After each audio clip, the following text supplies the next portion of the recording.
आज की short analysis में हम डिस्कस करेंगे कीटेक्स गारमेंट्स स्टॉक के ऊपर। दोस्तों ऐसे डाउनफॉल मार्केट के अंदर भी अगर आप देखो तो सडनली गारमेंट्स और टेक्सटाइल सेक्टर्स के अंदर एक ज़बरदस्त ब्रेकआउट देखने को मिला है। और दोस्तों उसका जो क्लियर लॉजिक कनेक्शन आ रहा है वो बांग्लादेश में अनरेस्ट हुआ है उसकी वजह से।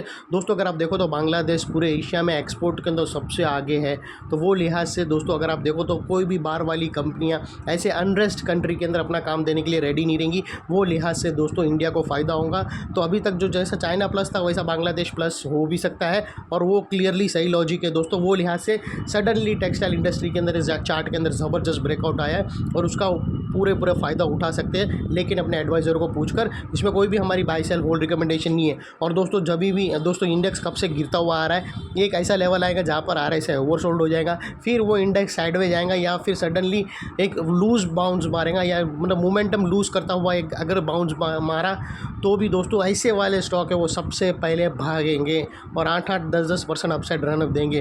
तो वो लिहाज से हमें अगर इसका अपॉर्चुनिटी मिलती है तो छोड़ना नहीं चाहिए बाई साइड पे। तो उसके लिए ऐसे मैं क्विक एनालिसिस कर रहा हूँ दोस्तों। अगर आप देखो तो फरवरी 2024 से ये स्टॉक करेक्शन के अंदर चल रहा है। मोटा मोटी देखो तो दोस्तों इसने 7 महीने करेक्शन में बिता दिए, और करेक्शन में भी इसने दोनों तरह का करेक्शन इक्वली दिया है।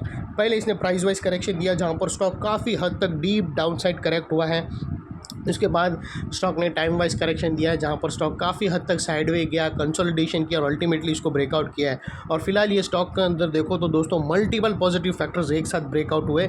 ये स्टॉक के अंदर दोस्तों डाउनवर्ड स्लोपिंग पैरेलल चैनल थी जो एक रेजिस्टेंस का काम कर रही थी, अल्टीमेटली उसने ब्रेकआउट दिया है। यहाँ पर करेक्शन कंप्लीट के कन्फर्मेशन मिले हैं, पॉजिटिव डाइवर्शन मिला है और एक चार्ट और बड़ी चार्ट पैटर्न ब्रेकआउट हुई है, जिसके तहत ये स्टॉक करंट लेवल से अपसाइड में 22 से 25% रनअप के लिए रेडी है। लेकिन दोस्तों इसमें कोई भी हमारी बाई सेल होल्ड रिकमेंडेशन नहीं है, ये प्योरली एजुकेशन पर्पस से आप लोगों से शेयर कर रहे हैं। और दोस्तों strictly risk to reward ratio के साथ ही जाना।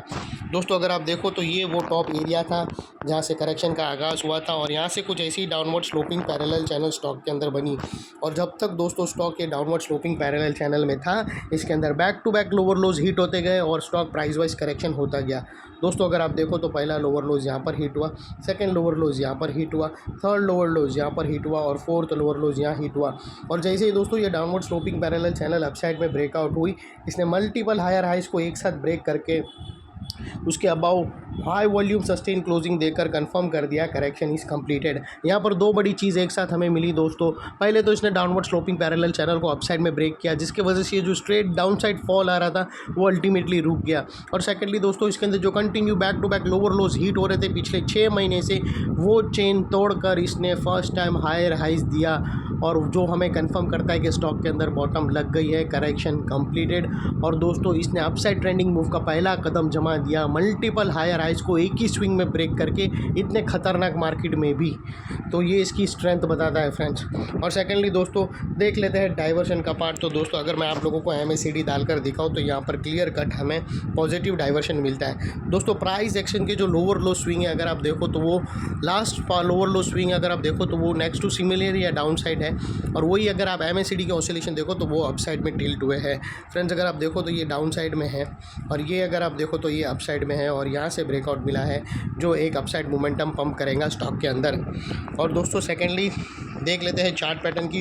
तो दोस्तों अगर आप देखो तो यहाँ पर बहुत ज़बरदस्त स्ट्रॉन्ग बेस ब्रेकआउट हुआ है, एक ज़बरदस्त हमें पैरेलल चैनल ब्रेकआउट होते हुए मिली है, डार्वस बॉक्स भी बोल सकते हो।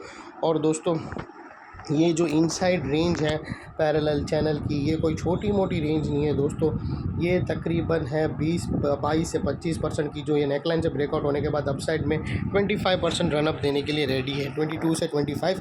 और इसकी नेकलाइन अराउंड 235 के आसपास आती है। और दोस्तों इसका जो फर्स्ट टारगेट निकल कर आता है वो 300 रुपीज़ का है।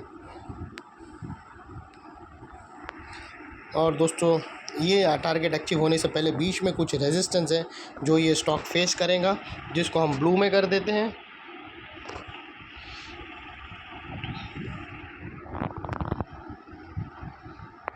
और दोस्तों अगर आपको स्टॉप लॉस रखना हो तो यहाँ पर मल्टीपल ऑप्शन अवेलेबल है। अपने एडवाइज़र को पूछकर आप फर्स्ट ब्रेकआउट कैंडल के लो के नीचे क्लोजिंग बेसिस पे आप रख सकते हो अपने एडवाइज़र को पूछकर।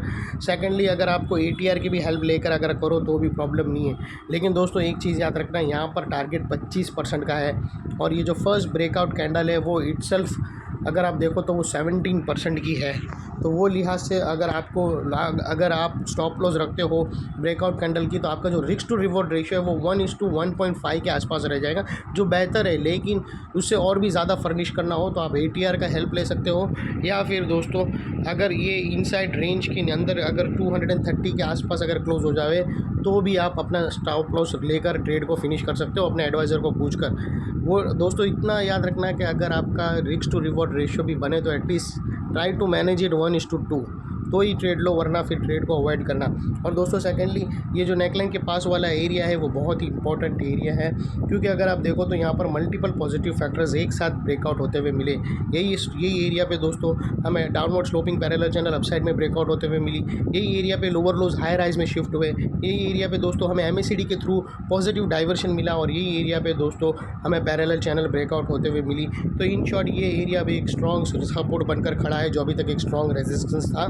और कहाँ पर भी अगर स्टॉक अपसाइड चलकर वापस वो नेकलाइन को रिटेस्ट करने आया तो ये एरिया सामने आके एक स्ट्रॉन्ग सपोर्ट का काम करेगा और स्टॉक को इधर अपसाइड में पुश करेगा या साइड में कंसोलिडेशन में पुश करेगा। और दोस्तों तुम्हारा स्टॉप लॉस भी यही स्ट्रॉन्ग सपोर्ट लेवल के नीचे आना चाहिए, जो आसानी से हिट नहीं हो। अगर हो गया तो दोस्तों no if no but stop loss देकर ट्रेड को क्लोज। ये थी हमारी शॉर्ट स्वीट एनालिसिस। अच्छी लगे तो प्लीज़ चैनल को लाइक शेयर सब्सक्राइब करते रहना फ्रेंड्स। Thank you.